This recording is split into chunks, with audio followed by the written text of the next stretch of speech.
We hii mtandao, ukiingia Facebook, ingia ukiwa na roho, na ujue Facebook no friends. Ujue you have friends but don't take them serious. Sasa unaona, nimeenda TikTok na FB. Sasa kuna wenye wana announce Githaiga alishikiwa Mombasa. After kushikiwa, mi kwanza nimeona hiyo posti ya mbaya. Imagine mtu wa kwanza amesema tulisema tutamsupport hadi afungwe. Na Githaiga watu wanaendanga huko ndio wanamsupport, wanatuma hadi Lions. Wanatuma hadi Lions.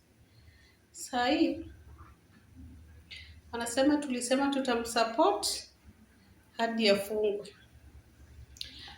Na Githaiga alifikiria they are supporting him because they love him na wanapenda chai.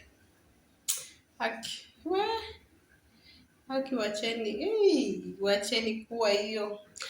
Hata mnaweza maliza tu mtu, si hata afadhali mkitu. In a real life watu ni tofauti.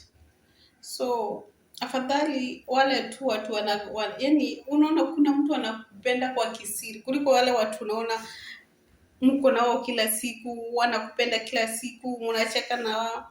The same time ndio wanakukula.